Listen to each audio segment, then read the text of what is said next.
Hi guys, welcome to my channel. If you're new here and you haven't subscribed, please do subscribe. But if you're a member, I'm so glad that you're able to watch this video today. So if you're watching this video today, I just want to imagine that you're pregnant, and I'd like to say congratulations, and I can't wait for you to get this beautiful bundle of joy. And I just want to wish you all the best. So today I'm going to be giving you a tip. It's actually just one tip on how to cheat labor. When I say cheat labor, I mean like how not to labor for like 10 hours and just labor for probably 2 hours. So this has actually worked for me. I don't know, we have different body types, so if you're healthy and you're hearty, I think that this is something that you can probably try. If probably your doctor has not told you to be on bed rest, I think this is something that you should actually try. So guys, I myself have 3 boys, and I didn't labor for that long. My first, it's kind of long, but when you try to weigh in the situation, you get that it wasn't that long. I think the situation would have been a lot worse than what I went through. So my first baby, I actually labored for, I labored from around 3 to actually I gave birth at around 12. So when I say 3, it's just when the labor is starting, but when it now hits you, like the time difference, it becomes like a little bit small. Yeah, like the pain constantly comes. Let me just say I started that at around probably, let me just say 7. So let me just say I labored from 7 to midday. Yeah. So my second, I actually labored for only 2 hours. I think it was even less than that. And my third, I also labored for 2 hours, which I also think was very less than that.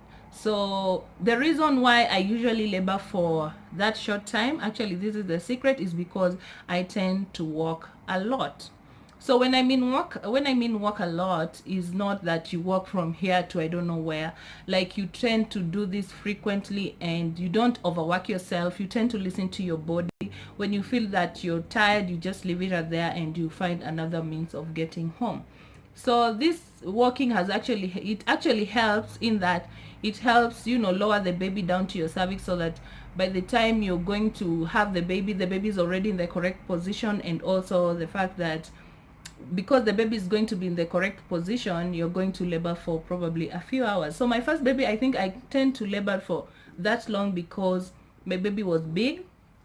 He was actually 4.2 kgs, and I gave birth normal, which was, the doctors kept telling me like that was just a miracle, because if they had known that I had such a big baby in my tummy, they would have taken me through a C-section, which I'm so grateful to God that I wasn't able to go through that, because those people who go through C-section, like, they go through a lot. Like, giving birth normally is good, and it has its own complications, but when it comes to C-section, I respect those guys.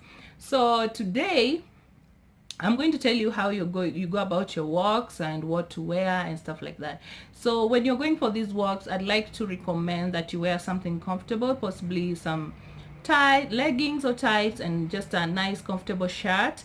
And you can also wear sneakers. Don't go there with sandals or heels. You're going to get tired. And actually, if you're pregnant, you're not even supposed to be wearing heels. You're supposed to be wearing low shoes, but I'd recommend you be wearing sneakers. And you also tend to do it in the evening, when the sun is is down from around, let's say you can do it from around 5:30 to 7.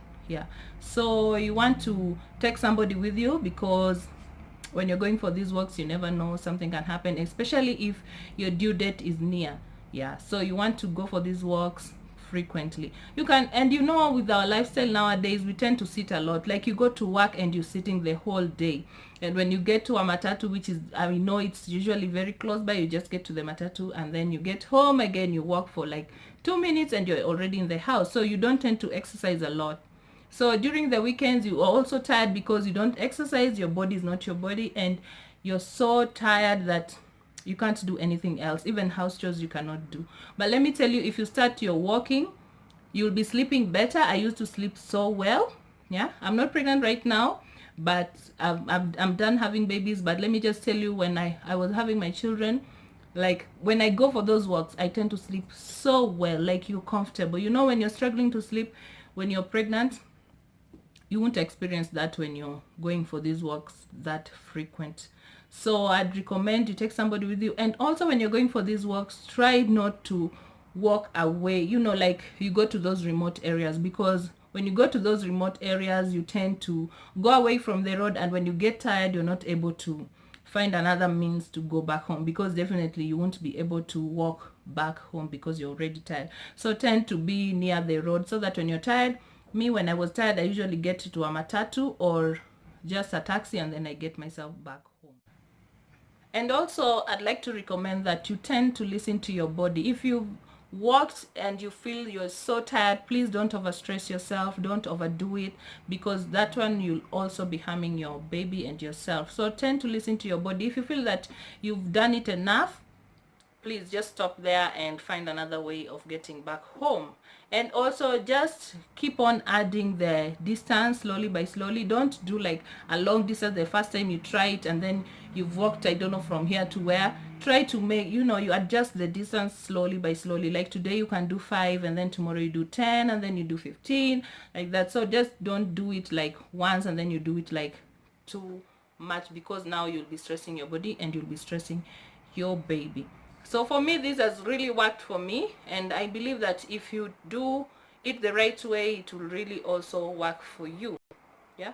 So for me, I must say, because when I was doing it, I used to do online.